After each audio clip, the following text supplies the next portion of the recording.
God, my beard is bearding today. I love it. It looks good. I love this shit.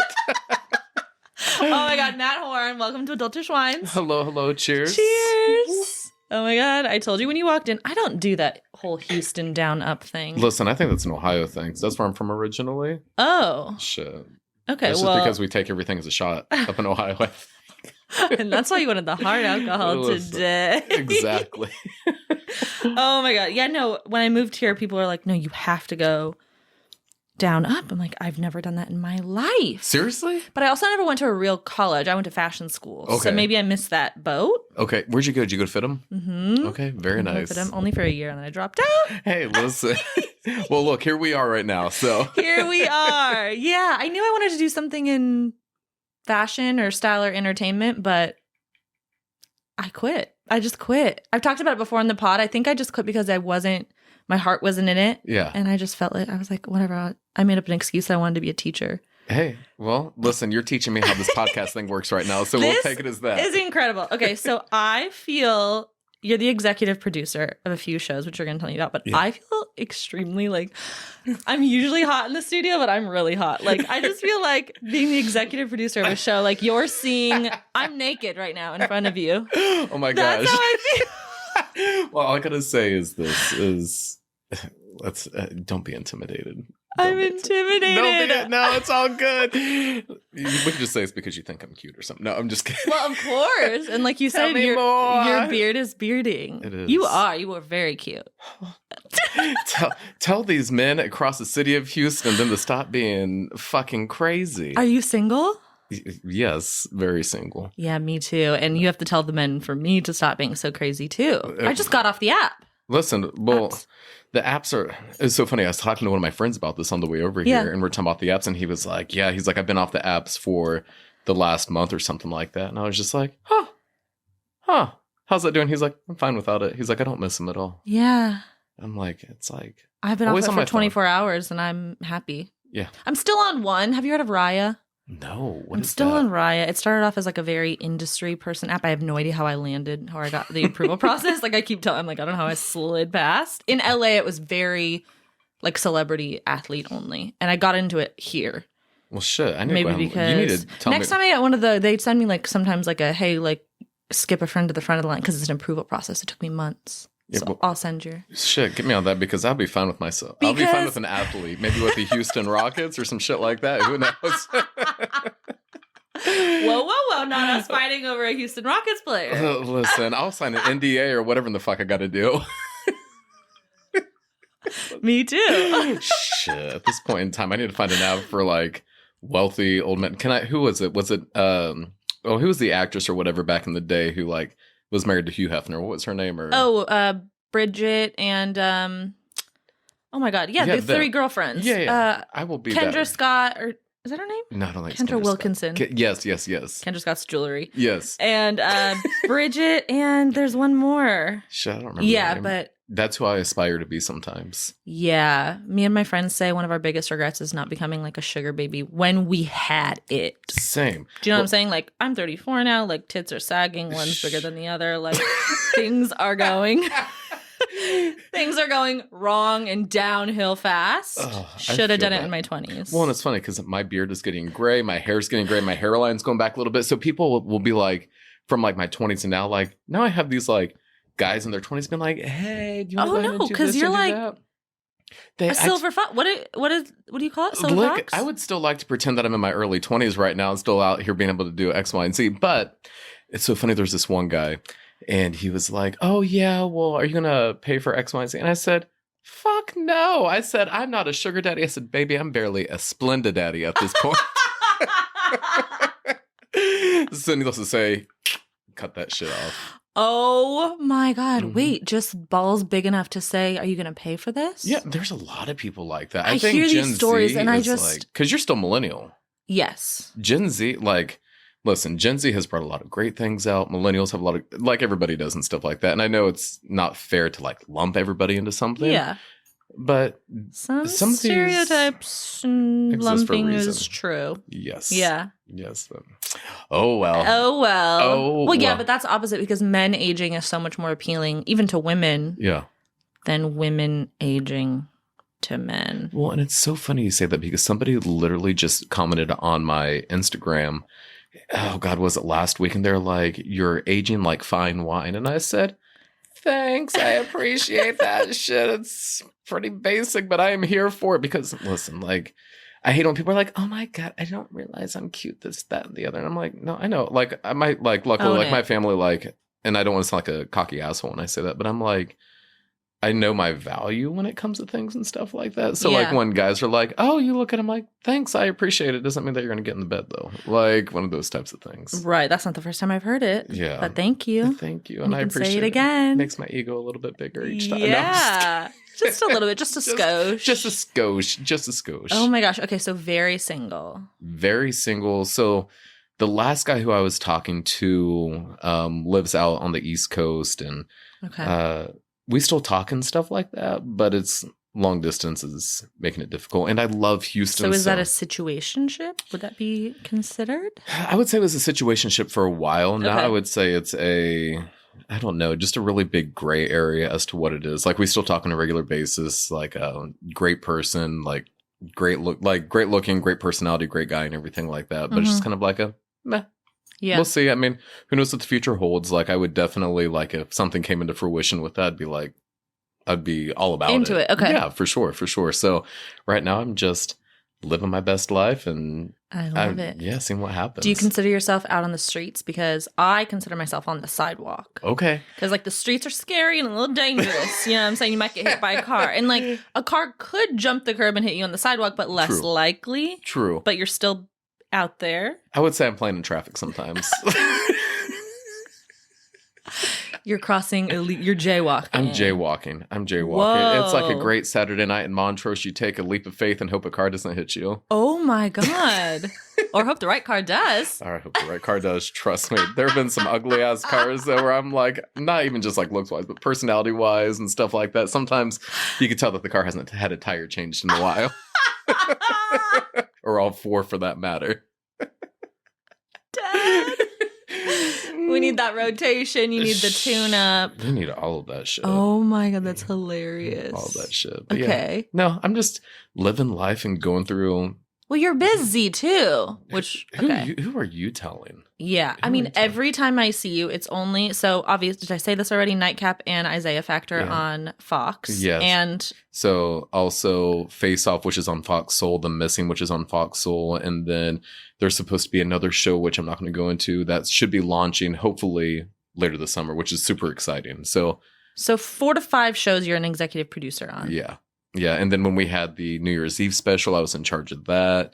Yeah. Listen, I the am- live special. Yeah. And that's so, a whole nother beast. whole nother beast. And it's great though. I'll tell you this much. So I've been in television. So I did like traditional news. Like I was in front of the camera for 8-9 years as an anchor, as a Really? reporter. And Okay. then I was like, you know what? Fuck this. Like, let me go and go behind the scenes. Like, I'm tired of knocking on people's doors when it's like, it was like an emotional roller coaster. People to either be, yes, I'm so excited to see you because we're telling stories about sunshine and rainbows, or it'd be like, Mhm. oh, somebody just died and I have to ask you about it. Like, so it was like one or the other. And I was just like, it was exhausting. lot. Yeah. So finally I was like, I'm going to go into producing. So I went to producing, got into management. And then honestly, it was a blast. I had a really good time with everything, but it was just like pandemic happened and everything changed. Right. Like, so I was in Phoenix at the time when the pandemic happened, Okay. and which was really nice because my mom's from Tempe, which is one of the suburbs in Phoenix. Okay.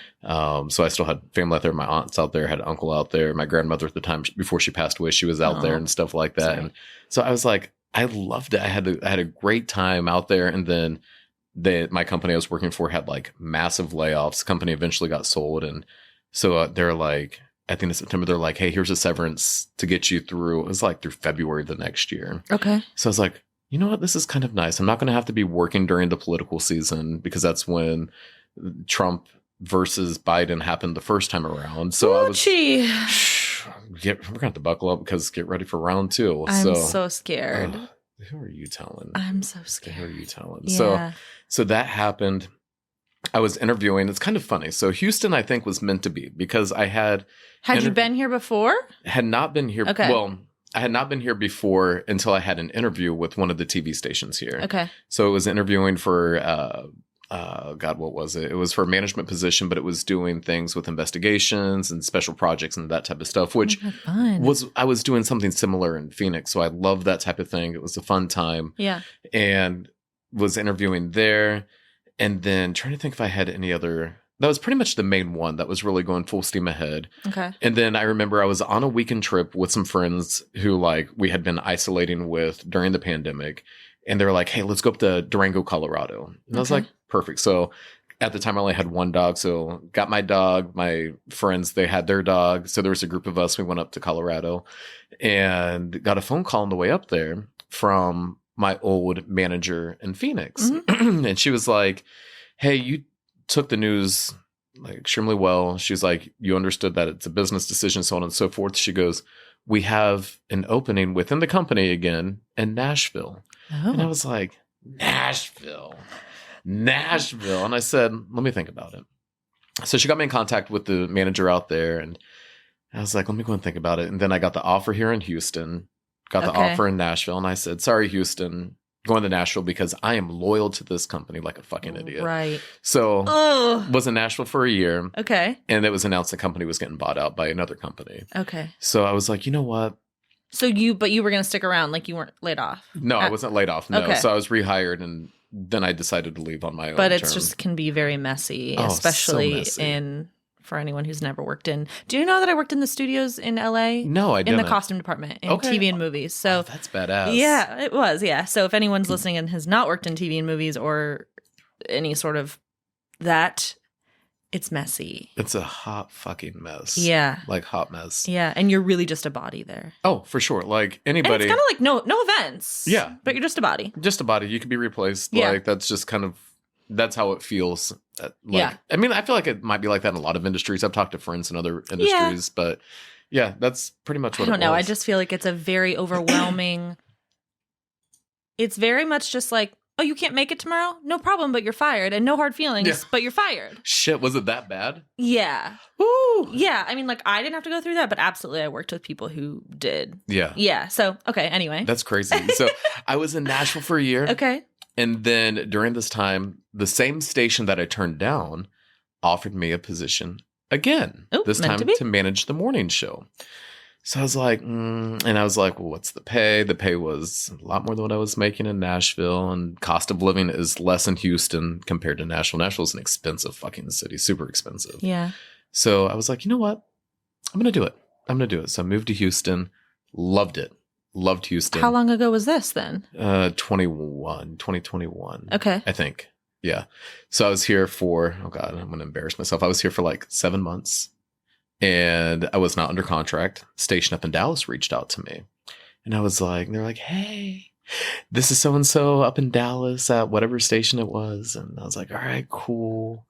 And they're like, we want you up here. And I was like, I love Houston.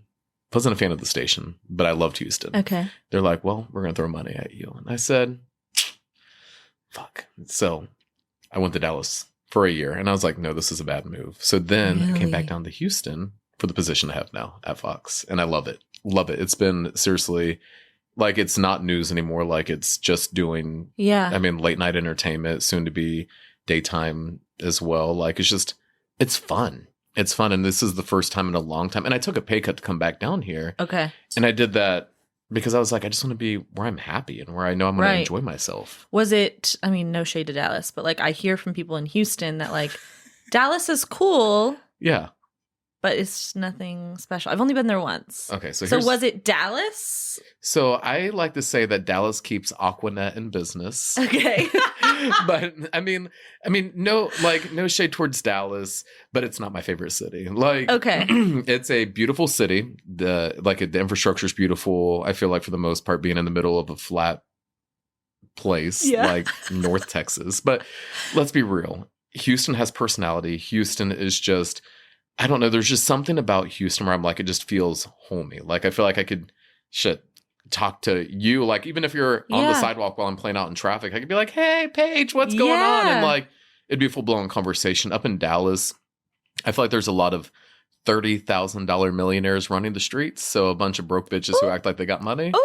So, but that was my take with it. Like, and I mean, that is kind of what I hear. Yeah. And it was just so much like I was, so same with Houston as in Dallas. I was out in the neighborhood and stuff like that quite a bit. And I have a lot of great friends up in Dallas. Like, I'm not going to knock them, but like, I was just like, what is wrong with you guys? Like, I'm not trying to keep up with the Joneses. Like, I don't really give a shit. Like, whereas down in Houston, I'm like, I could just be myself and not have to worry about that as much. Yeah. So, yeah. Okay. Yeah. So Houston by far is like my favorite city in Texas. Aww. Like by far. Like, and people are like, well, what about Austin? I'm like, Austin's cute on the weekends, but it's not as diverse as I'd like it to be. Like, I love the diversity in Houston. I love just, it's like, it feels like a big melting pot. Like, it feels like that's just what it should be like. Coming from LA, it was different because LA is very diverse. Yeah.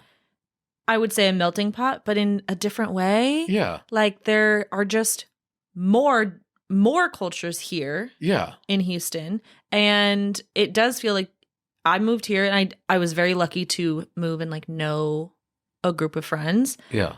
But like, I've made more and more and more friends outside of them. And I just feel like everyone's been very welcoming, very fun, very home and cozy. Like you said, I mean, you moved from somewhere, made it your home. I moved from somewhere, made it home. And so that's part of the thing that makes it amazing here. Mm-hmm. It makes it amazing. I love it. I love it. Okay, good. Yeah. And you love your home at Fox. Yeah, I do. And it was so crazy because like, I remember for a long time, I'm like I moved around a lot. Yeah. Paige, when I say I've moved around a lot, like. Well, already. And that was just in the past like few years. Oh, and that's not even, that's maybe like a third of the moves I've had. Let's just say that like, people are like, what are you running from? I was like, I don't know. Like, fucking getting older? I don't know. They do say that, like, what is it? Don't move somewhere to get away from who you are. Yeah. Or is that what you're doing? I feel like that's kind of what it was for a while and stuff like that. And I feel like that Houston, it was just kind of like I was able to find myself type of thing. Mm-hmm. I mean, I had found myself before, but like in a different way type of thing. Yeah. And it's just like... Also, that's not a bad thing to like try on new places for size and see what fits you, see about the people, see about the activities. Yeah, 100%. Well, it's so funny because being born and raised in Ohio and people... Is that the accent I'm hearing? Maybe a little bit. Ohio. A little Ohio. Maybe a little... Well, it's so funny because Ohio, you have like the northern part of the state. My sister lives up in Cleveland, and it's like they have like the very like northeast accent kind of type of thing, or northern accent. Okay, it's like it's not like a Wisconsin accent, and it's a little bit more of like New York kind of, like, but not as defined, if you will. Central Ohio, where I'm from, is supposed to be the accent that nobody hears, but somebody is like, everybody has an accent. Get over yourself. Yeah, and in Southern Ohio, like Cincinnati and stuff like that, they sound like they're straight out of Kentucky. Really? Yeah. Sorry for anybody who's from Kentucky, but you guys sound Southern. I don't know anyone. Well, now I know someone from Ohio, but I don't know anyone from Ohio or Kentucky. Yeah, Kentucky's it's a beautiful state. And I'll leave it at that. A lot of shade between Ohio and Kentucky. You're doing great, sweetie. You're doing great, sweetie. Okay, when did you leave Ohio? Because that's where you were born and raised? Yeah, so I was born and raised. So went to Bowling Green State University up in Northwest Ohio. It's about an hour south of Detroit. Okay. Graduated in 2009. Then I left. Trying to think. God, I got to put the timeline together. So I left and moved to DC right after college for... I hear DC is great. It was great, but I was young and dumb, and I had a boyfriend at the time. Okay. So, one of the things that me being stupid about when I was younger was like, oh my God, like I'm going to take off and as many days as I want to take off. Well, apparently you can't keep a job doing that shit. Oh, so surprise. They were like, I was like, I'm going to go home. And I would drive from like DC up to where my ex was. Okay. Or boyfriend at the time, now ex. And it was like a 4-hour drive. So I'd like drive the Oldsmobile up the God, maybe he was in West Virginia at the time. It was like right on the state line. But anyways, whatever the case may be, I'd drive up there. No, he was back in Youngstown. He had moved back to Youngstown. And I'd go up there and stuff like that. And eventually my boss at the time was like, hey, you don't work here anymore because you're not coming to work. And here's the funny thing is I was living with her son.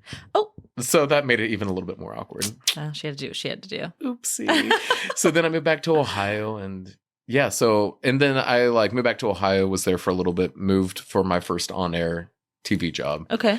And then I was gone from 2010 until 2015, something like that. Okay. And then I moved back up to Ohio. I moved up to Youngstown for family reasons and stuff like that. That was kind of my, this is what I say. It's kind of my excuse just to go back home and try it again. Okay. And move back to Ohio. And I mean, Youngstown's not the city I grew up in, but like that was a cool little city. And I was just like, man, this shit's not for me. So, and then I haven't actually been back to Ohio since 2018 though. Oh, wow. Is any of your family still there? Oh yeah. Like almost all my family's there. Okay. Especially my dad's side. But I'm like, you know what? People are like, you gonna come back and visit? And I'm like, no, I don't do they come here? No, none of my family's been to Houston. I don't think my sister came to visit me in Dallas. My sister is like one of my best friends. Like, okay. I talk to her on a regular basis, but yeah, I don't have a desire to go back to Ohio. Like, I love the memories I have. Yeah. And I want to keep it. I can as that. Totally identify. So I spent from age 7 to 15 in Washington State with my grandparents, living with them.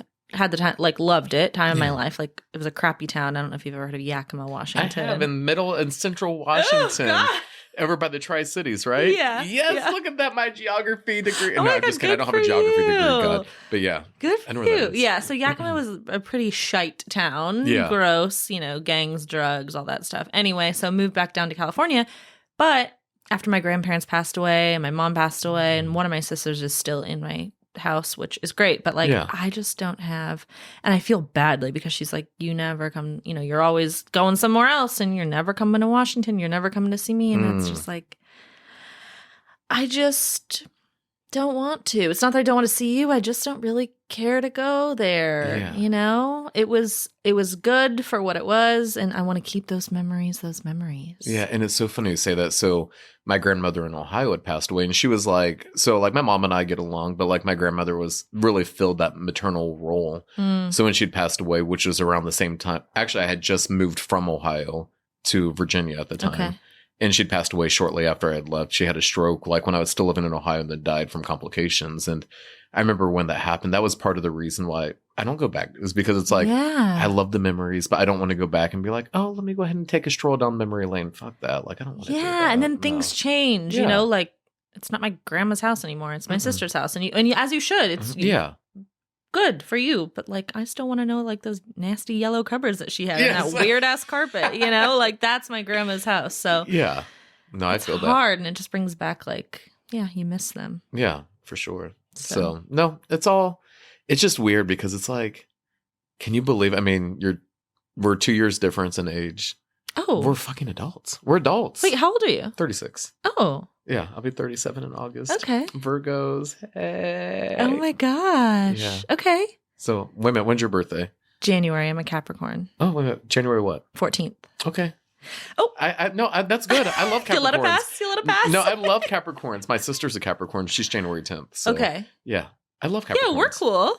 We're very stubborn. Well, so are Virgos. So especially August Virgos. But yeah, no, I love Capricorns. Okay, good. Most of them, at least. Do we get along in the star land? We get along I'm not in the star big. land. Yeah, no, it's so funny. I'm not so involved, but I do like hearing about it. Yeah, no, we are like, yeah, we get along really well. So you're born in August. Yeah. So I need to find somebody to date. Late August, early September. Okay. Yeah, or first half of September, whatever it is. Okay. But August 1st. Listen, I'm having a hard enough time with the things that I can. I can't be dwindling it down to their birthday now. You're going to be like, can you please fill out this questionnaire? When is your birthday? Honestly, I should. And Dr. Viviana, who you know well from coming on the show, says we need to do background checks as well. So. It's funny you should say that. I've thought about that a few times, but. I just can't imagine that would be taken well. Like, I would be like, you're crazy. If I was like, can you fill out a background check? They'd be like, you're crazy. Yeah, they probably would. There are sometimes, let's just say this, like, I have pepper spray in my house, and I know where all the sharp objects are in case I have to defend myself, and I have 2 big-ass dogs, like. Yeah. What kind of dogs do you have? They're both pit mixes. Yes. I love them. Got Brody and Booker. Oh, my So God. Brody's my old man. He's really not that old. He's 5. Okay. Yeah, he's 5. He'll be 6 in still young. January.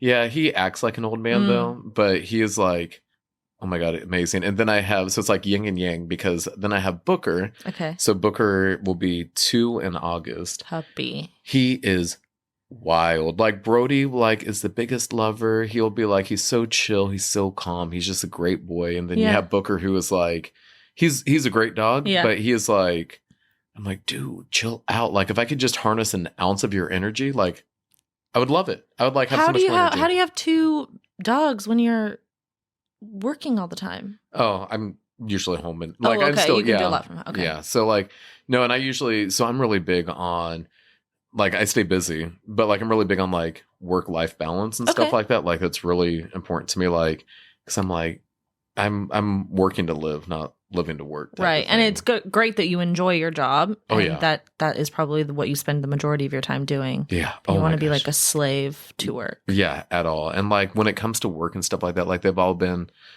I don't know, like it's really nice when we have managers, like my managers, when they kind of put that mentality in place as well. So it's just like it creates a good environment, a good culture. And I've worked for some managers who will be there like 12, 14 hours a day. And then they'll be like, where are you going? I'm like, home. What do you mean? Where am I going? I'm not keeping my ass here any longer. No matter if I love or hate the job, like, I got a life to live. I've got a life to live. I got to shower. I got to eat. I got to lay on the couch and watch TV too.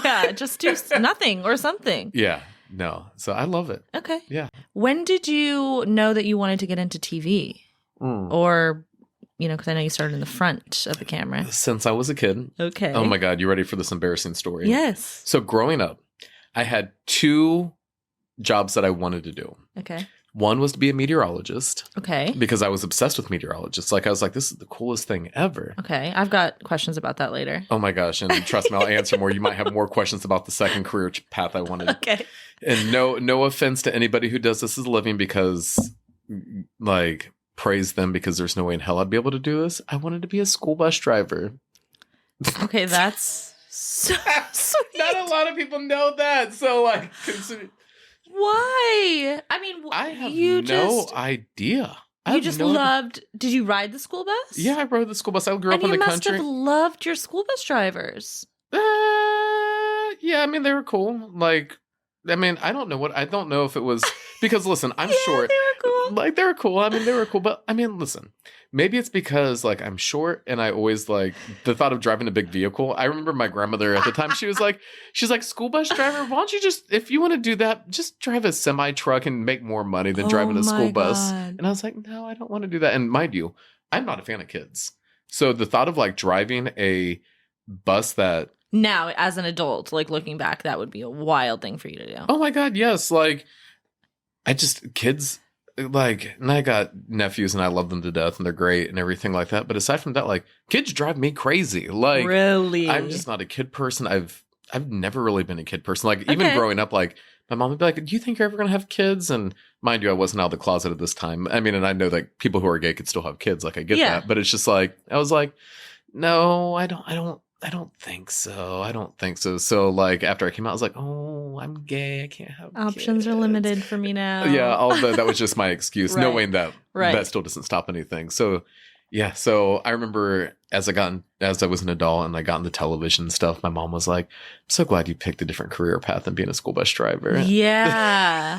Yes. How interesting. So, yeah, but I'm obsessed with weather. So like weather like fascinates me. Like love weather. I remember like as a kid, like being from Ohio, would get like thunderstorms and stuff like that. And probably not the safest thing, but like my dad and I would be like, let's go look at the lightning. Let's go look at this. Like, let's go ahead and look in the lightning. Like, oh my gosh, let's try to get not struck by lightning. So unsafe, but kind of cute. Kind of cute. So like, I was like, let me go ahead and become a meteorologist. Okay.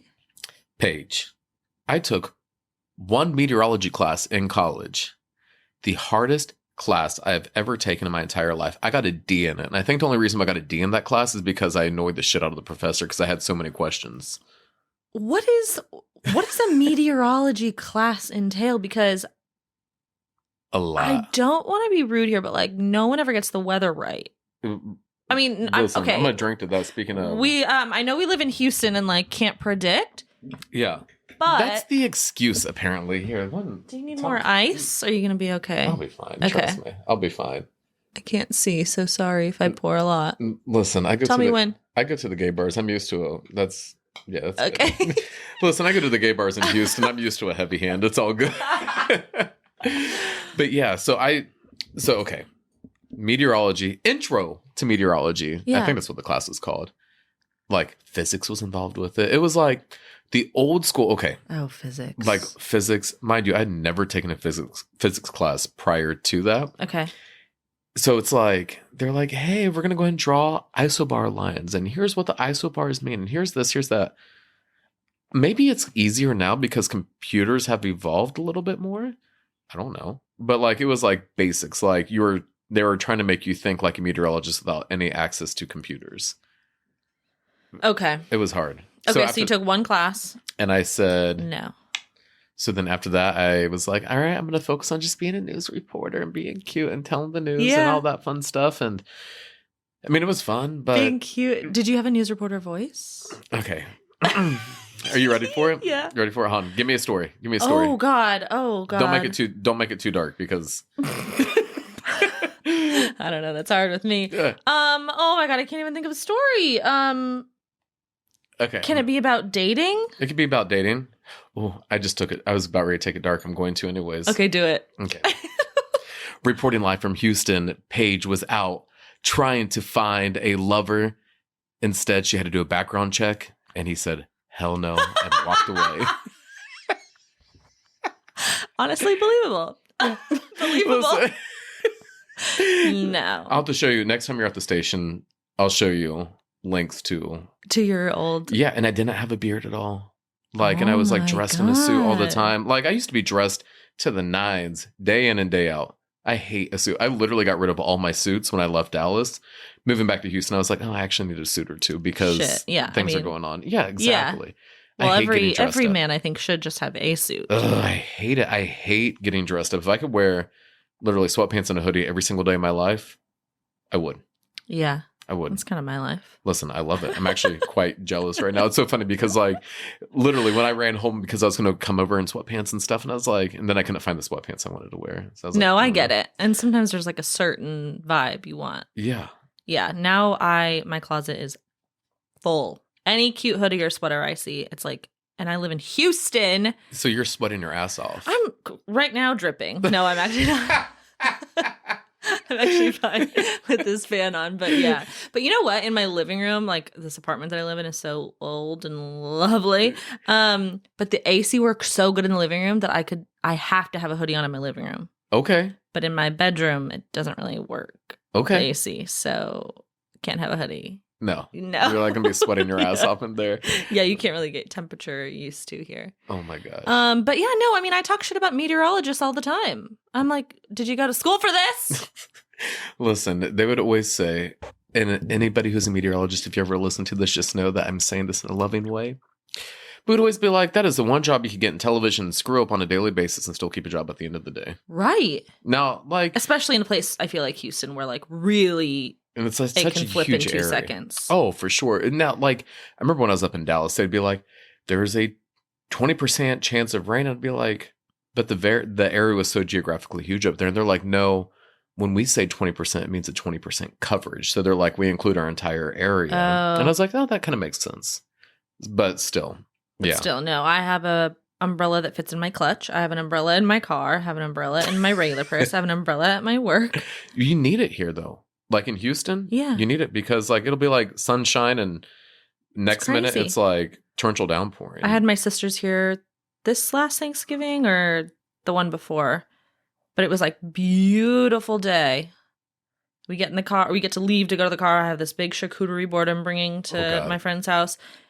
Starts pouring rain, like, and they're like, should we even be continuing to like go in this? Like, it was that bad so instantaneously, and I was like, I mean, actually, people do cancel events here, which, like, in LA, you don't cancel because of the rain. Yeah. People can't drive, that's for sure. Yeah. Myself included, back in LA. Oh, geez. Can you drive now?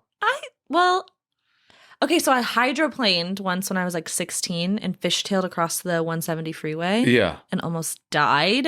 Like, and literally? So, really, really shit. scared. Did you wreck your car? No. What? Didn't hit. You didn't almost die then? Matt, I was in the carpool lane. with my sister and my friend in the backseat. I was driving my sister to the airport. Hydroplaned all the way to lane 5, fishtailed all the way back, miraculously didn't get hit by a car. There were cars around. I took my hands off the wheel, which is what they teach you in driver's ed. Jesus, take the wheel. Something like that. And I had PTSD from it for like, I mean, I could barely, like a drop of rain, I would park my car and like wait. Oh my God. And then moving to Houston, I was like, you got to get your life together. You can't do that. So I overcame the fear. And I mean, as far as driving goes, I'm an LA driver, which means I'm a better driver than anyone here in Houston. Well, obviously. No. What are these people doing? What, driving here? They're crazy. They're batshit crazy. And I come from LA where there's crazy drivers, but like we're all like crazy getting together. somewhere. Crazy together. We're on the same page. Yeah. We're getting somewhere with a purpose, even though if we're not in a rush. Like you understand that like somebody else might be. So like drive with a sense of purpose. Yes. These people are just listen, the other day hanging out on the freeway. Oh my gosh. Like they'll be driving slow in the fast lane, or they'll be hauling ass in the slow lane, or they will do things like, I don't know, run stop signs, or like red lights, drinking and driving. Big. Oh my God. Well, the first time I lived in Houston, so I was doing the morning show, like I said earlier. Okay. And like, so on the Southwest Freeway, popped over like one of these small ass hills, and it was like, I don't know, 2:00 in the morning, some shit like that. There was a car just in the middle of the highway, lights off, just chilling. I'm like, you've got to be fucking kidding me. So like had to swerve and miss like that car. And I'm just like, so I have like legit from even when I was working overnights, I have like a camera in my car just in case I get to an accident. I'm like, smart. Yeah. I'm like, and now I'm supposed to have a camera on the front and the back of my car because that's what came in the box. And if I can install in the back camera, that's just too much work. Like the front one took me a long time to get on. For me, I like can't even get the energy to put my toll road sticker on my car. Can I tell you how difficult that shit is? I had to take. I was very confused by it. You're like, what the fuck is this? Yeah, it's very confusing. Oh my gosh! So now it's just sitting in my envelope for months. Listen, oh my gosh, do you take the toll every day? Not every day. Does it charge you full price? No, because it's like registered in the system. Oh, then what? You know, because they're like, okay, it's going to be mailed to you in 2 weeks. Up until then, if you take the toll, like, you'll be good because, you know, you're signed up in the system. Oh. So now in my head, why do we have to stick a stupid toll tag on our cars? I don't know, but I guess I really should. Oh my God. I have a toll tag on my car, and I have like a very cute car, and I have the ugliest toll tag from Dallas. It's like bright orange, and it has a T in the middle of it. Should you take it off? Can you? No, because I could still use on the ones here. But like, I think one of my friends said it works in both places. Okay. I hope it does. I don't really take tolls that often here. But anyways, it's the ugliest damn thing. And I'm like also the person, I'm like, don't put a bumper sticker on my car or anything like that type of thing. And I feel like I have a bumper sticker like legit right underneath my rearview mirror. The Texas one or the Houston ones are smaller. They're not as obnoxious. Oh gosh. Maybe I should switch that shit over. You should, yeah. Switch that over. When did you mentioned earlier, when did you come out as a gay man? Oh my God, are you ready for this story? Yes. This is actually a really funny story. Like I laugh about it now. Okay. So I came out when I was about, I think I was 18. So, okay. Actually, I was 18 for sure. So, okay. So I was a cheerleader in college my sophomore year. And I was... At 18. Is that 18? No, sophomore? No, sophomore. I was a sophomore. Maybe I was... Wait a minute. I feel like you graduated when you're 17 or 18. Okay. So I graduated high school when I was 17. Okay. Went to college. I was still 17 when I started college because my birthday happened like right after the start of the school year. So I would have been... Okay, so I came out to my mother at 19, I guess. It would have been something like that. So sophomore year. So anyways, I was dating a cheerleader from Ohio State at the time. So a woman or a man? A man. Okay. So anyways, so I like went home, and my stepsister is a lesbian. Okay. So like it's not like it's unheard of. My uncle's gay. Like I grew up in a family where it's just like it was accepted? It was accepted for the most part. Okay. It was accepted for the most part. So like I drove home. So Bowling Green is about 2 hours north of where I'm from. So I went and picked up my then boyfriend, who we were together for a hot like 3 months or some shit like that. My God. So anyways, went to Columbus, and like where my mom and my stepdad live, it's about 20 minutes outside of Columbus. Okay. So anyways, mom was like, hey, let's go meet at Dairy Queen. I was like, all right, cool. I love ice cream. Dairy Queen. Oh my God. We had that in Yakima. Dairy Queen's amazing. That's not everywhere, is it? I think so. I don't know. Okay. Ice cream in general, soft serve ice cream. I love it. Okay. Like, love it. So go pick up my ex at the time. I was like, hey, we're going to go meet up with my mom, my stepdad, and then my 2 stepsisters. One's straight, one's lesbian. So we get there, and my stepsister's being nosy as hell. Who's this? Who's this? Who's this? I was like, oh, it's my friend, one of the other cheerleaders and stuff like that. My ex was, I hate to say, but very stereotypically gay. Okay. And so it was not really hidden that he was out and stuff like that, which is fine. Like, I mean, I was raised in a household, like, I don't give a shit, like, what somebody, like, as long as they're a good person, they're a good person, period. Point blank. So, like, my mom was like, oh, what are you doing tonight? I said, oh, I'm going to go hang out with Dustin, may go out for a little bit. I'll be back tomorrow. And Mom's like, all right, cool. So drive back up to Columbus after we have Dairy Queen and go up there. Well, let's just say that some coitus happened and I had a hickey on the side of my neck. Uh-oh. So the next day, I go home and I don't realize that I have this lovely mark on the side of my neck. So I go home and my mom's doing her hair and stuff like that in the bathroom. So her bathroom is connected to her bedroom and I'm sitting on the bed talking to her. And so I go by Matt, but my mother, especially when I'm in trouble, will be Matthew or Matthew Ryan because that's my middle name. Okay. And I hear, Matthew Ryan, what's on the side of your neck? Shit. And that's what my reaction was. So I like run into the bathroom, like push her out of the way, look, and I'm like, oh. Oh, no. Actually, hold on, let me take a step back. So step back before we get to this horrific realization that Mom has figured everything out. Mom asked me, what'd you do last night? Oh, just hung out at Dustin's or hung out with my ex. Uh-huh. And she goes, okay. Did you go out? No, just stayed over at his place. Okay. And then that's when she proceeded to ask me the question. She was doing some investigative reporting before you answered. Listen, she was being shady as hell is what she was being. Yes. So then my natural reaction was, let's go get more ice cream. So I'm like thinking like, we'll be fine. Like the conversation's fine. So mind you, so this is mid 2000s. So around the same time that a lot of places were like, but people were voting on if same-sex marriage should be legalized or not. So at this time, I was in Ohio, where it was like I'm trying to think. So there were several states that had legalized it, and then Ohio. I'm trying to think what court it was, like one of the circuit courts or whatever. The one that represented is like Ohio. It's like 4 states, including Ohio. They had said, nope, it's like same-sex marriage is not allowed. Okay. So it was like right around that same time. I don't remember the exact like flow of how everything happened with that. So anyways, we go to get ice cream and we're sitting there in the car. It was in my car at the time. And we were talking. It's like, Mom, I got to tell you something. I'm gay. And then she started boohoo crying. And I'm like, mind you, Paige, a little bit of context for this. I do not deal well with people crying. I never have. Oh, really? So I look at her. I'm like, what's wrong with you? And she goes, I just don't want anybody to treat you differently. I said, oh, Jesus Christ. I was like, I'm fine. Like, it'll be fine. Like, I'm not worried about this stuff. So, like, I understand, like, now, like, it makes sense. Yeah. But I was just like, woman, why are you crying? Like, stop this shit. Like, it's fine. And again, you had already, there's people in your family that were already openly gay. Yes. At that time that you came out. Yeah. Okay. So, like, I thought it was going to be, like, my stepsister is, like, I mean, at that time especially, she was very butch. Like, my uncle was... Like, I mean, God love her and stuff like that, but like very stereotypical, like what people especially, I loved Will and Grace at the time when it was out, but I mean, there was a lot of stereotypes that were perpetuated in that, right or wrong. Like, it's just the stereotypes of my stepsister fit into that and stuff like that. So like, I remember Mom being like, I support it. Like, I just want you to be treated differently. And I was like, all right, cool. Why are you crying still? Like, please just stop crying. Like, and we grew up in a very conservative part of Ohio. So I think that may have played a part with it as well.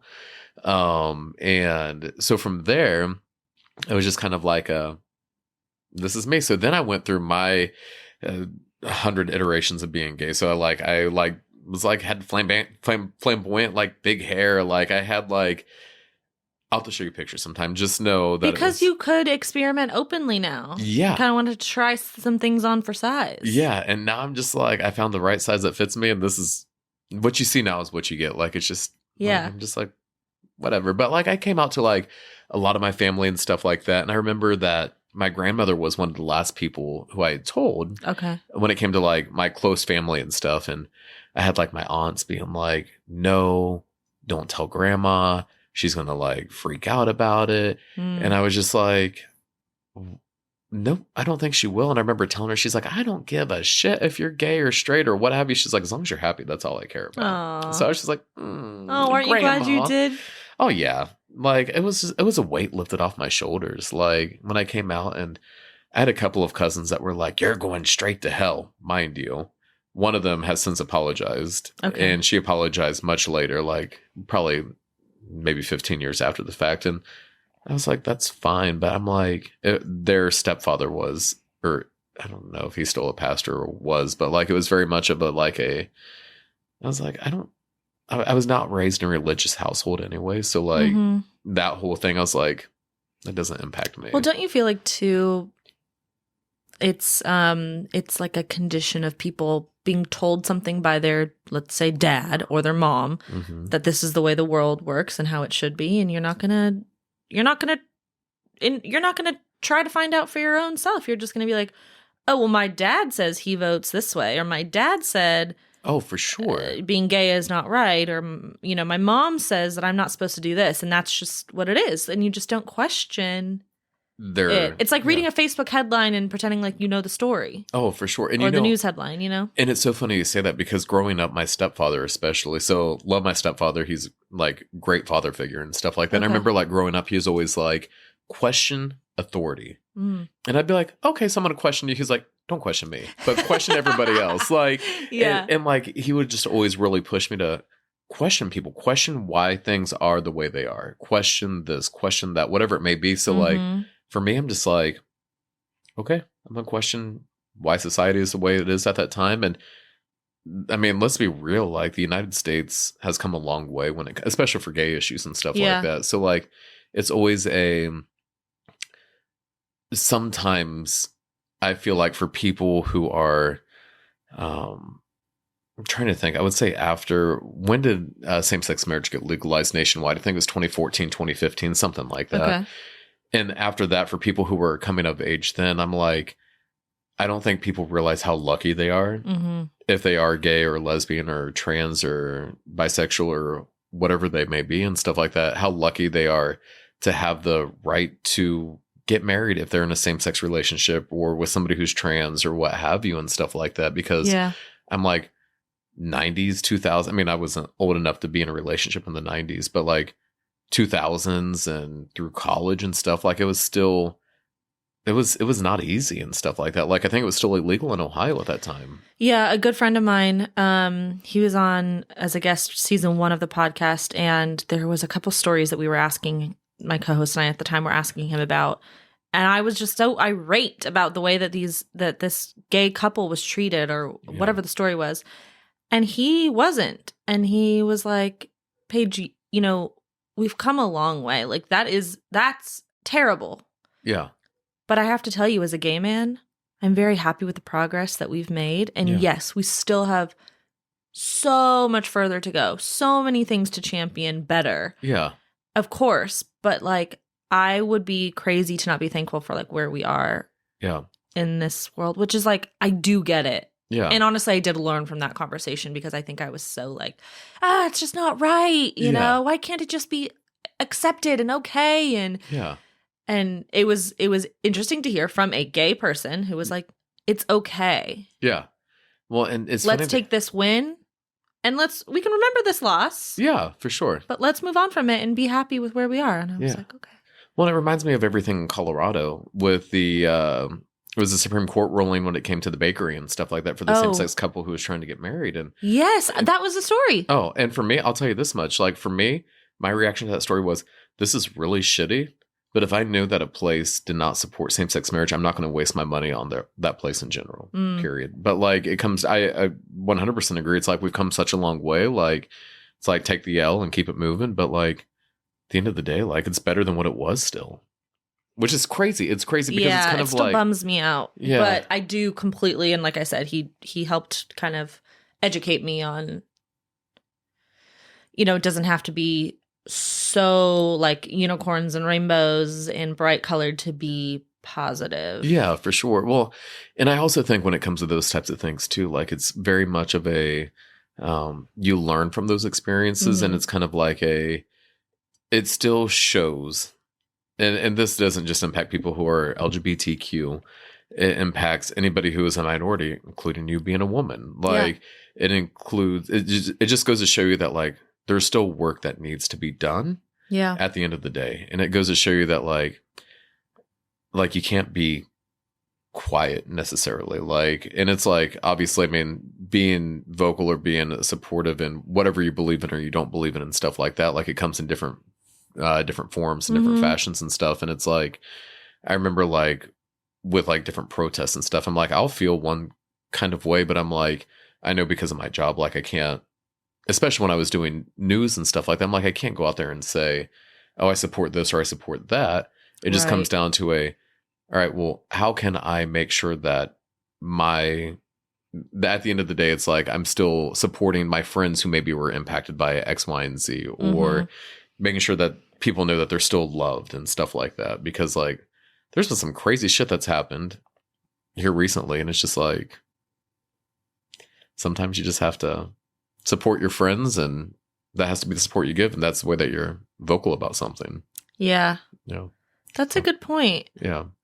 I feel like during COVID, the pandemic, and then there was, the vaccine, and like coming from LA, like they were trying to make the vaccine mandatory. And I don't know if this is the right thing to say or not. I didn't really give two fucks about the vaccine. I got it because I couldn't go back to work in the studios unless I got it, you know? And I get Botox, I get filler. And I was like, listen, I'm putting poison in my body either way. Yeah. Like, I just don't, I know that's very irresponsible, but I personally was just like, I don't care, but there were petitions going around. They were going to fire you from your nursing job in LA or fire you from the police force if you didn't get the vaccine, and were making it mandatory. And I had a friend who reached out to me to like sign a petition for it not to happen. Yeah. And I did. Yeah. Because I didn't think that it should have been mandatory. Yeah. But we were actually going through a little bit of a moment because I was upset that in Texas, it was they were trying to overturn Roe versus Wade. This was years ago. Yeah. And I had been very vocal about that on my social media. Yeah. And she had said, like, why can't you speak passionately about the vaccine if you can speak so passionately about? And I said, because I just don't give a fuck about the vaccine. Yeah, exactly. I give a fuck about my body. And I just, and if you don't feel passionate about this, don't speak about it. 100%. But it actually ended up, we've not spoken since then. Really? Yeah, it completely ruined our friendship. Honestly, I have so much love and respect for her. Yeah. As a person, and I always knew the beliefs she had as a human, and she always knew the beliefs I had as a human. Like we were friends for our whole lives and we knew those things. Yeah. About each other. But that's kind of why I started the podcast, is like, can't we just hear what somebody else thinks and not hate them for it, even if you think something different? Yeah, no, well, I have one for you. You ready for this? Yeah. Not to do a one-up. No, one-up me. Oh my God, well, listen to this shit. So during the pandemic, when I was in Arizona at the time, so it was kind of like an all hands on deck type of situation. It was very much a, we're covering this. We don't really know what we're covering or how we're covering or what we're doing. Like it was the first time for everybody doing this. Yeah, it was so foreign. So like, I'll never forget. So I was in Phoenix, is where the station was located. I went down to Tucson. It was actually, so I was really working hard to get the station involved in Pride. I had gotten the green light from the station to get us involved in Phoenix Pride. And I was like, you know what? I'm very big on, if I can't get somebody else to do it, I'm just going to say, screw it. I'm going to do it myself type of thing. Like, that's just my mentality. Like, I'm very big on, like, you could ask anybody who I work with. I'm very big on give me solutions, not excuses on how to make it happen. Like, that's just how I was raised. And it's just very much, it's my life. And like, when it comes to personal work, what have you. So anyways, I was down in Tucson, which is about 2 hours south of Phoenix. And I was interviewing a student at University of Arizona. And at that time I was like, I couldn't get a photographer. So like, I was shooting everything myself, and I was like, I'm gonna put the story together. Great. So I was in a brand new station vehicle. And the only reason why this makes sense is because when you get a new vehicle, sometimes they have the free trial of Sirius XM. Okay. So I was listening to, I think it was CNN. My cousin was also in town at this time, and she was at my townhouse I had at the time. And I had sent her a text. I was like, hey, coming back up to Phoenix now. Let me know if you want to get dinner or what have you. I'm going to go back to the station, drop off my stuff. I'll be back. So I'm sitting in traffic listening to, I think it was like CNN or some cable station that was on Sirius XM. Mm-hmm. And it was when the NBA canceled their season. And that's when like everything was being canceled because of COVID. And I remember sitting there and I was like, this is not going to end well. Like something just felt odd. Mm-hmm. So anyways, get back to the station shortly thereafter. So March 17th, I think was the primary in Arizona, something like that. But it was around that time. And we went remote completely at the station. Okay. So at the time, the Navajo Nation was like the hot spot for new cases and stuff like that. So I remember covering it, and like I was like the person who, it was like all like Zoom interviews and stuff, and that's when that got really big. And I remember my dad had called me one day and he was like, hey, just checking to see how you're doing. And I was like, I'm good. I was like, but it's been a really tough day. I was like, I just interviewed somebody about their family member dying because of COVID. And he goes, oh, you and the fake media, this is all your fault. He goes, I can't believe that you're out here pushing this false narrative, X, Y, and Z. And I said, you know what, Dad, fuck you. I'm done with you. Like, don't talk to me. Like, because I was just so emotionally drained. And like, I hadn't cut him off by that point. And then there were other things that happened and stuff like that where my younger sister cut him off. And then a couple months later, I was just like, really done with it. Yeah. So, but going back to things, kind of going to that too, it's just like, I'm just like, God bless America. Like, let me go ahead and have my fucking, like, let me be exhausted for today. Like, don't sit here and, like, come after me for some shit like this. Yeah. So, yeah, it was just crazy. No, people went, I mean, I think my friend said this all the time and I took it from her. Like, the world was just a dumpster fire. Oh, it still is. Oh, it still is. But, it like, still is. I mean, there were just, like, quite literally flames on the street, like, in LA. Like, yeah. Quite literally. Quite literally. I mean, it was the same in Phoenix, though. Like, Phoenix had, around that time, there were literally, oh my God. I remember I had friends who had joked around during, like, the protests and stuff that happened, like, during the George Floyd and stuff. And people be like, they're willing to shut down a city for something that involves somebody who is a minority before they'll shut it down to keep people alive. And I was like, oh. Yeah. That's what happened in Phoenix. It was like they shut down, like, big chunk of downtown Phoenix and people still came out. Wow. Yeah. Yeah. Crazy times. Crazy times. Crazy times. And to look like 4 years ago. Isn't that crazy to even say it's been 4 years? I feel like that it hasn't been 4 years, but I know it has been. It feels like a lifetime ago. So it really does. Do you don't currently have a relationship with your dad? No, I haven't talked to him since 2020. Really? I've unblocked him from things. Okay. But I have not talked to him. And I don't plan on talking to him. Like, so I went to counseling. Like, there was, like, a lot of shit that happened, like, in childhood and stuff like that. Like, and I just remember, like, I feel like sometimes, like, if I were to see him, like, I thank him for giving me life and, like, being part of the coitus that has to happen to make me happen type of thing, whatever. Ugh, God, thought of my parents having sex is disgusting. But like, but still at the end of the day though, it's just like, you know, I just look at some people and I'm like, I think my dad's a very nice person. I wouldn't say that he's a good person though. Like, and I know that a lot of people are like clutching my pearls when they hear that, but it's just like, I don't care if you're blood or not blood. Like at the end of the day, like, I'm not going to make excuses for really shitty decisions that you've made over the course of your adult. Yeah. Like I look at it as for me as it's a learning experience. It's things that I will not do.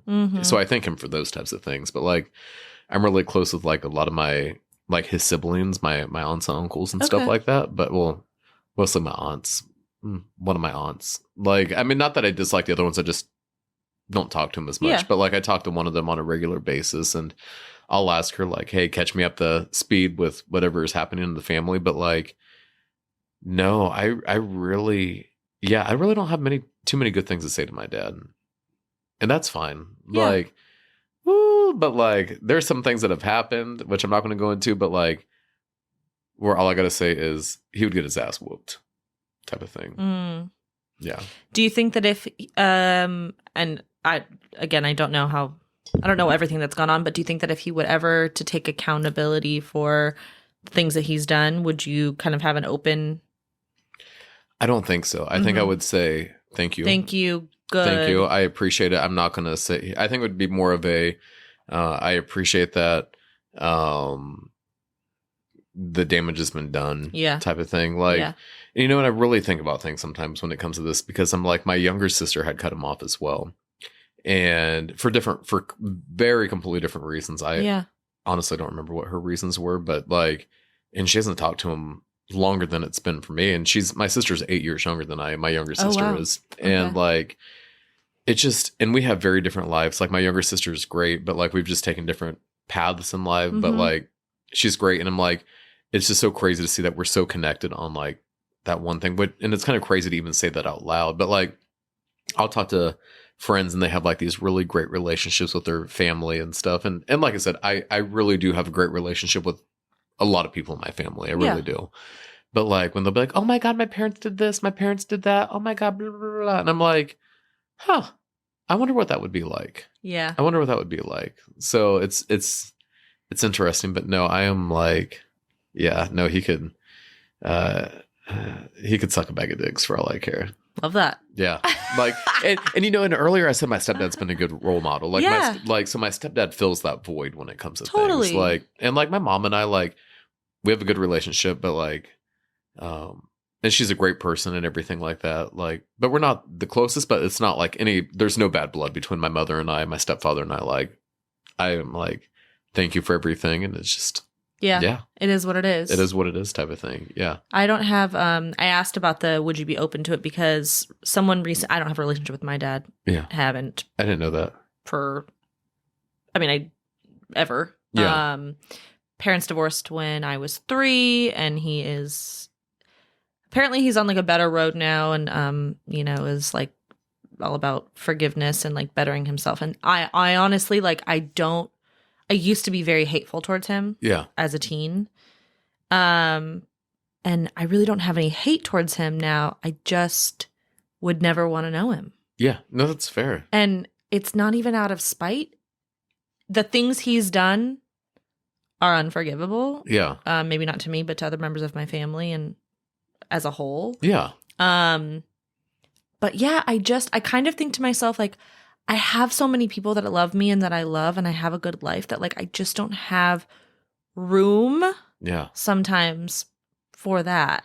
Well, I don't have time to go backwards. No, let's be honest. Life is short. Like, period. And I look at, the reason why I say that is because it's like, if I were to never talk to my dad again, like, would I be upset about it? And I'm like, I think I would mourn the fact of like, so-and-so is dead. Mm-hmm. But like at the end of the day, like I wouldn't mourn a loss of a relationship, because a relationship doesn't exist. Right. Period. Yeah. And it's just like, I would much rather harness my energy and my energy, on people who I genuinely care about and I genuinely love and everything like that. So it's just like, you can't take a step backwards.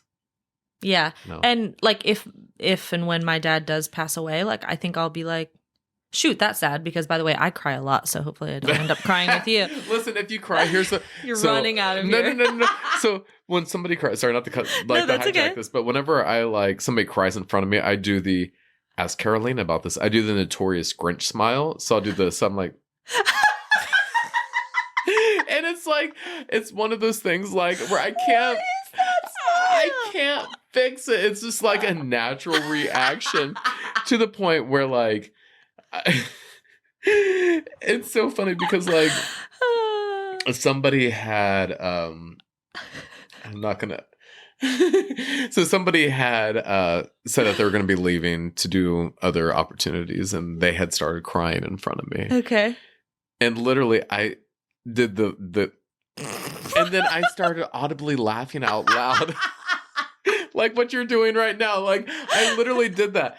And I've told this story to other managers, and they're like, you can't do that. I said, I can't control it. Like, it's embarrassing. Do you cry yourself?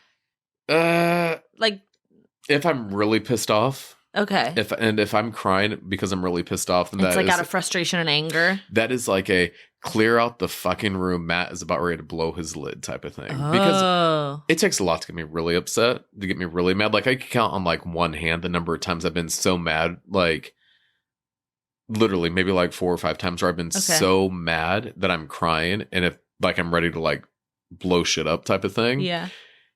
Those are the times where I'm like, I'll go to jail if that means I could go ahead and knock somebody off type of thing. Like, and that's very, very, very, like I haven't had one of those things in probably 10 plus years. But like the last time I actually cried, it was so funny. I was asked about this here recently when I cried last, because like people around me know I'm not a crier. Like, I'd be so curious how you handle your own self crying. Oh my gosh. Like I sleep. That's what happens. I just go to sleep. Like if I'm going to cry, like I'll just lay down and be like, all right, I'm going to go to sleep. So the last time I cried, it's not funny, but was when my other dog had passed away. Aww. I cried during that. But when people in my life have died, I'm just like, I'll like, be like, oh, there's an alligator tear or crocodile tear, whatever that saying is. And that's it. But yeah, so I had, his name was Boss. Okay. And he was like purebred pit bull, like the best dog.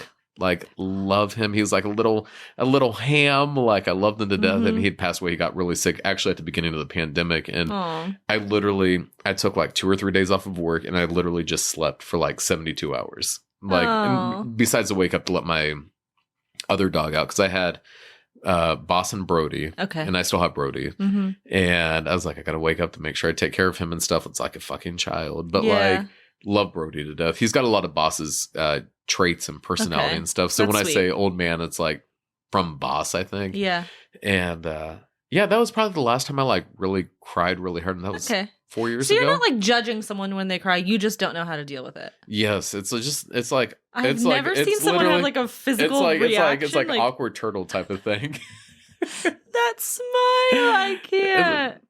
Yeah. Oh, just like stop, please. I don't know what to do. I don't know what to do. Oh yeah, no, I'm a crier. Actually, I used to be so like, I'm big empath, so I feel people's pain or frustration, and so like even watching a not even sad movie, I will cry. See, maybe I've cried during movies, but like I wouldn't consider that like an authentic cry for me. Like a sob. Like a sob. Okay. Yeah. I'm trying to think now, because like the other day, like when I was asked about it, I like literally went home and I thought, and I was like, oh God, am I a heartless son of a bitch? No, you don't have to cry. That doesn't determine if you have feelings or not. Yeah. But it is funny that you. And I'm not even like the whole like, hey, I'm macho. Like I'm not necessarily like that either. Like so, like when people be like, you don't cry, you're too like machismo, and I'm like, no, not at all. No, I just don't know why the fuck you're crying. Yeah, I'm like, why the fuck are you showing emotions right now? Period. Oh my God. Well, okay, I guess I will keep my emotions to myself. Listen, if you ever need a good laugh when you're crying, just let me know and just start crying. Oh, perfect. Because I like have a very dark sense of humor. So even if I'm crying and I'm sad about something, I can still make fun of whatever the hell is happening. Oh, and I have a very dark sense of humor too, because of working in the world that we call television. I would imagine. Oh, yes. Yes. I would imagine. Trust me. I'm here for you. Okay, I am on your side. Is that the State Farm? Or the Allstate? No, that's like all these TV stations across like the country. They're like, we are working for you. We are on your side. Oh, I don't watch the actual news. Okay, and listen, neither do I. Besides, if I'm at work, please do not cancel me. Please not get me in trouble. Late night or like a show on Fox, I'm definitely watching. It's because it's Fox fucking 26. Awesome. Fox 26, Fox Soul, YouTube with I haven't checked out anything on Fox Soul, but I should. It's actually pretty good. So I will say this much, like Fox Soul. So I've like talked to people. I'm like, I feel like that Fox Soul, not even just Fox Soul, streaming platforms in general. It's where everything's going. Like it's not a secret to anybody. Like it was kind of like when you want to know the only place I feel like that has kind of really dodged a bullet is radio. Like, and I feel like that radio has still had like big cuts and stuff like that over the time. But hear me out. Here's the reason why. Like newspapers, you either got on the digital bandwagon or you didn't. Like the Houston Chronicle, I feel like is a great place. LA Times, like you have like these big like newspapers that are phenomenal in my opinion. And then a lot of other places they've just died. They've fallen off the wayside, and that is what it is. And then you have radio, where I feel like satellite radio came in and kind of like took space for a while, and then I feel like that people are like, screw this, let's go ahead and go to 102.1 or whatever the station may be or what have you, and they're fine. Like at my apartment, like I have a built-in speaker to it, so like I'll literally in 102.1 is like, it's like old school R&B and stuff here in Houston, and like I just have it on even when I'm like back home like doing shit, like I just have it on in the background. So I'm like, I hear like people who I'm like, oh, I know this DJ or that DJ or what have you and stuff like that. Because you do feel like, I feel like radio could be, you feel a connection with for sure your radio hosts, with the segments that they do. It's kind of similar to podcasting or something like that. Like you feel a relationship with that person. Absolutely. Like I'll never forget like, God, what was his name? I think it was Casey Kasem, like the top 40 countdown, like it used to be syndicated and stuff like that. Like he's now passed away, but like I remember being like, it'd be like every Sunday, it'd be like, and this is Casey Kasem with the top 40 rundown, da da da da da. And I remember like there'd be times like growing up, I would literally be inside of my car, not my car, my parents' car, listening to the top 40 countdown because that voice is so iconic. Or like, oh God, there was some other person, I'm blanking on what his name was, but it would always be like, he'd have his like midday report and be like, I almost said Steve Harvey, but that's not what it was. It was like different. Say like, God, what was his name? I can't. But he'd always be like, "Good day." Like that's just how he like always ended like his thing. Something about it. Yeah, so like homey feeling. Something a very homey feeling. But I'm telling you this much with television, it's like the streaming services and stuff like that. It's like you have to be very proactive because it's like linear television, like over the air broadcast and stuff. Like I think it'll still be there. But the pandemic really changed how it's there because it was like you were forced to be different. So I'm like, talking about Fox Soul. Fox Soul is the HBIC, and I would totally support anybody going to that. Like, seriously, it's amazing. Like, there's like a lot of really good shows on it and stuff like that. So, yeah, and we have people, myself included, who are involved with that at the station, and it's great. Yeah, it's great. And everyone that I've met through, I guess, really the Nightcap, Carolina, you, Jake, Hobby, Anna. I mean, they're all great. Yeah, the entire everyone team's has great. Been it's a great team. Lovely. Yes. No, it's amazing. It is amazing. And I've had I feel like you guys just pimp out guests and I take them. Listen, no. But you know what? I am even often not asking people that I've met on the podcast to come on. They are like, oh, you have a podcast? I want to come on. Oh, just trust me. So you know. I'm going to tell you this much. I'm going to tell you this much right now. Like, I'm going to be like, every week, I'm going to be like, Paige, can we please talk on your podcast? Yes. You think I'm kidding. No, you realize that you're I've like had stuck guests on with me. Repeatedly. Good. I'm going to tell you this much. When you need to get me on is going to be the 24th of June or the 1st of July. Okay. And the reason why is because it's going to be after Pride in Houston. Oh. There's 2 Prides this year. Yeah. So, I have a question for you. I want to go to Pride. Come with me. Come with me to Pride. Please. Seriously. I've actually, and this is terrible, especially coming from LA. I've never been to Pride. No, there's 2 chances this year. I want to go, really, truly. All right, let's do it. Okay. Okay, yeah, I want to go. Let's go. And we'll definitely have you for a recap. Let's do it. Listen, I'll be down to be a weekly guest if you want me. Oh, Matt comes on his first podcast and he is like, sign me up. Sign me up. Oh my gosh. Yeah, no, I love it. Thanks. I love it. Crazy.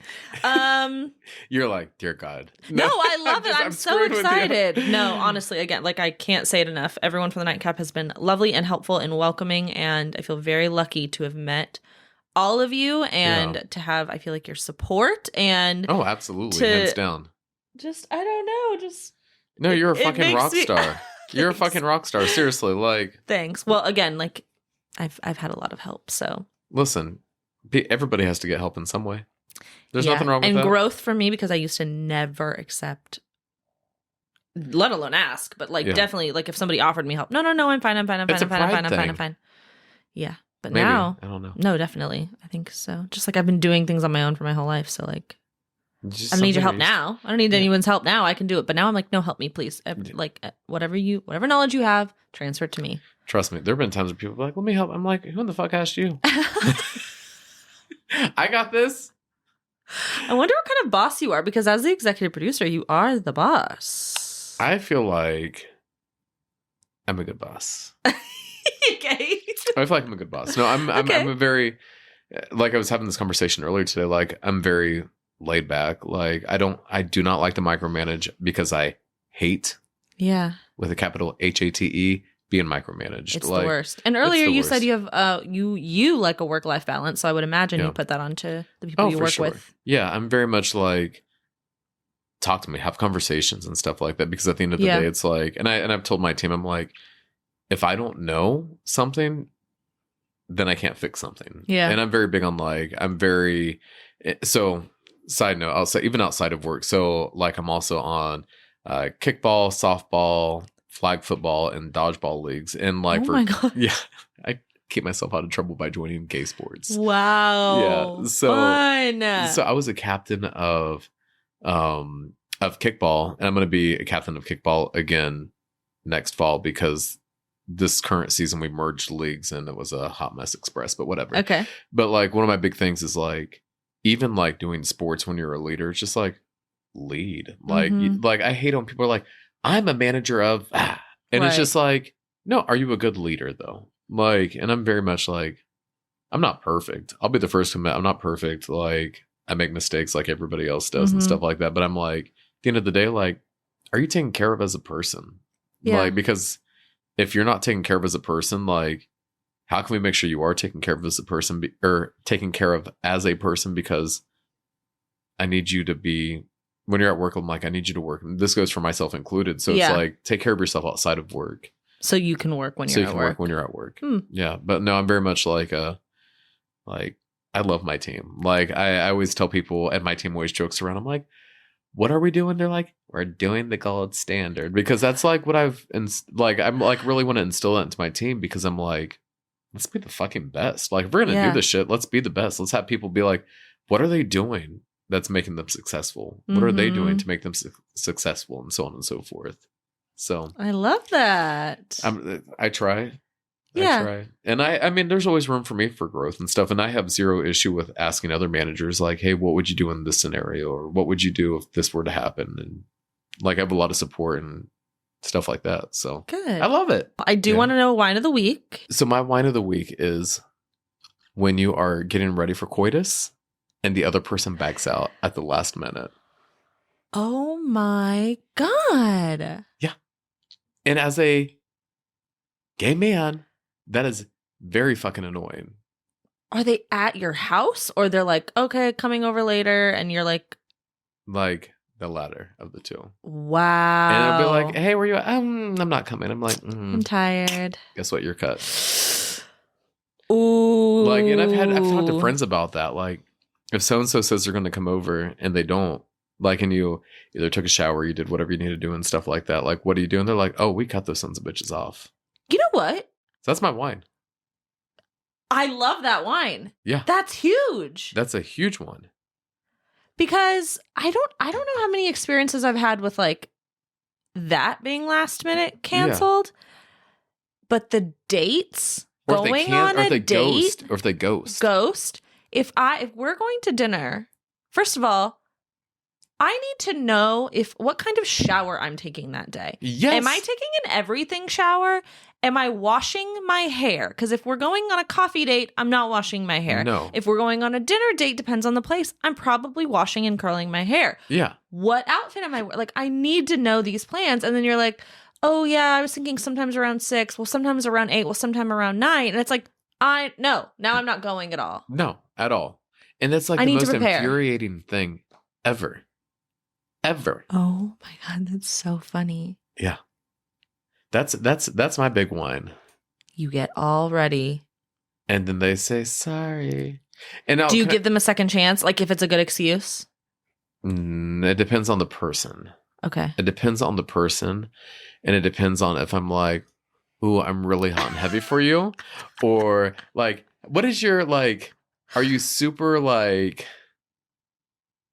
It honestly just varies, because like, now I'll say this much, situational. Like if I'm like, have an experience with somebody where it's like we've like messed around or what have you in the past, and it's like, oh, like in it, like we get ready to get together the next time, and like it stops for whatever reason, like with him canceling, then I'll be like, okay, I'll consider it again. If it's somebody the first time meeting them, done. Really? Done. Do not pass go. Do not collect $200. You are cut. What is more irritating than that? Listen, I don't know. The other thing that is another big one of the week is asshole dogs. And by asshole dogs, I'm talking about my youngest of the 2 dogs. Is he an asshole to other dogs, other humans? It's not humans. He loves people. Okay. Every once in a while, though, he'll be like, I'll be like, oh, he's good. And he'll like lose his shit for no fucking reason. I'm like, you fucking psychotic, like, bastard. And his hair will stand up on the back of his neck and above his tail like a fucking cat. Oh, he's upset. He's upset. You know what it comes down to is he is very protective over me. Okay. And it's really annoying sometimes. Yeah. Like, really annoying. My pit bull at home, I grew up with pit bulls. So, I don't really like dogs. Oh. I just like pit bulls. Well, good. So after this is done, I'm going to show you pictures of mine because I'm going to be like, Paige, come watch my pit bulls. Oh, no, I love, like, please. They're I would like pit love. mixes. Yeah. Are they short kings or are they like regular sizes? Brody's 75 Not pounds. that I still like them, but like I do love like a tall. Brody's taller than Booker, but like Brody's also longer than Booker. Booker's kind of short and compact. Okay. But Brody's 75 and Booker's 70. Okay. Give or take. But Booker looks so much bigger, especially when his fur stands on end. Like he looks like a fucking like. If they're good dogs and like is he gonna get mad if I take him on a walk and there's dogs around? Like, is it gonna be a scary moment? Listen, it's gonna be a scary moment. So that would just be a Brody. No, Booker. It depends. Like earlier when I was walking him before I came over and stuff like that, like saw another dog and he was just like, do. Yeah. There's a couple dogs. If he doesn't like them, he's like out for blood, and I'm like, dude, chill the fuck out. Like nothing's going to happen to you. Like. I know. Sometimes you just can't predict it. Like my pit bull at home in California, he does. I mean, now he's old and deaf and blind and dying and very sad. But he's never liked other dogs. Yeah. Ever. He's never been around other dogs. My sister has chickens, though, and now he's around chickens and doesn't care. Very strange. Interesting. But. Oh, and I hate people who have other dogs. ...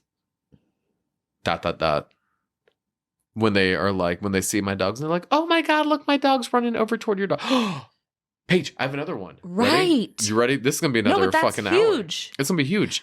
So, like, I was out walking the boys the other day, and seriously, Booker is very protective. Yeah. Very protective. And there was this one person who walked out of the apartment complex without his dogs on a leash. That drives me batshit crazy, for the record. Hate that shit. Drives me insane because I'm like... Even if you have a very well-behaved dog, like you just never know what's going to happen. Exactly. Be respectful and have it on a leash. Well, and this person walked out with these 2 dogs that were probably 15 to 20 pounds. They're like these little yappers and stuff like that. And one of them came running over like toward us, and I told him, I said, get your dog. I said, because I can't guarantee that my dog's not going to do anything. Yeah. And he was like, oh. And I said, put your dog on a leash. Like, dude, like, I have my dog on a leash. I had them very controlled right now. Like, they're trained to be controlled when they are in this situation. But if you have some asshole dog that runs up on my dog, like, I can't guarantee that my dog's not going to do whatever it needs to do to protect itself or what have you. Ugh. No, I totally get that. Like, so annoying. Sorry, I'm like, have wine. You're like, no, you're like, what's your wine? I'm like, and another thing. That's perfect. Yeah. Yeah. Crazy shit. I'm thinking about the being ghosted and changed mind on. Listen, being ghost, like, well. And then men say like, oh, you're an overthinker, which honestly, there's some truth and validity to that. Yeah. But when I ask you what time the date is, it's really because I want to know what time the date is so I know, and where we're going, so I know how to prepare for the date. Yes. I don't care where you fucking pick. Like, and I don't know if you're like this. Today was not a true representation of me being late like I usually am. I'm usually late for everything. Oh, I was going to say you were very early. I was early today because traffic wasn't as bad as I was expecting it to be. But like, I'm usually very late for like everything. Oh. Usually, like, always late. So I'm like, I need somebody to be like, Matt, our dinner date is at 6 p.m. because that means I'm going to tell myself in my mind it's at 5:30. Okay. So I can go home and get ready for that. Prepare. So it's like when guys say stupid shit like that, like, they're just annoying. They're just annoying. Like, oh my God, this was so fun. I agree. Thank you so much. And definitely have to have you back on. Well, The 24th? We'll see you on the 14th, 10th, 14th, 17th, 21st, 24th, 28th. Oh, you got 28th and 29th. I'm just kidding. No, Either seriously. see you here or on the Nightcap. Here at the Nightcap. No, but seriously, like, I appreciate you having me on. I'm so proud of you. I'm excited to see all this. And just make sure I look skinny whenever you put this out there You for look everybody to see. great. I do. The lighting is good on you. It really is. So next time, we got to figure out what outfit I'm going to wear. Yeah. Well, maybe by that time my merch will be ready and you can be in always be a gentleman's sweatsuit. Yes, please. Wines. Yes, please. Okay, cool. Yes, please. Wait, I was going to choose you, but you're out. Hold on, give me a shot. Pour a little? It's bad luck. Bad it's sex bad or luck. something is what I hear. Well, yes. Okay. Cheers. Cheers. Thank you so much for coming. Thank you. I appreciate it. Oh, the down thing. Okay. No, this has been With great. my wine glass, I just feel like that's so weird. Listen. Love you, wine. Oh, wait. Do you want people to, like, do you have a private profile? People could follow me still. Okay, especially if you're cute. Okay. Oh. Especially if you're cute. It's the Matterhorn. ITSMATTERHORN on Instagram, TikTok, and that's it.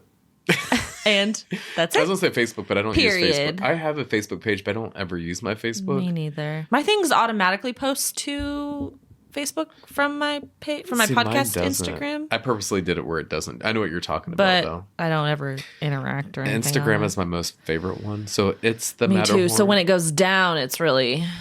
Listen, you know what's really... Oh my gosh, another thing too is when the shit goes down. My God. Paige, this has been so much fun. Oh my Seriously. God, I know. How fun is it to just sit here and talk shit for over an hour? I fucking love it. Yes. I love it. Like, this has been like... It's just fun. It's enjoyable. It's something that I haven't... This is my first time ever doing a fucking podcast. You were great. I mean, you're literally trained to talk, right? Listen, yes. And that's all I do. You could ask anybody. Ask anybody I was on trying my to give you team. more booze, so Well, just say something crazy. trust me. Listen, ask me something crazy. I'll tell you something crazy. No, I'm like... And I feel like there's always so much more to talk about. Like, I feel like that... Yeah. I love this. This is a blast. Good. Okay, perfect. Then we have another guest. Another guest coming back. Whiners, that's it. See you next Thursday. Bye. Love you.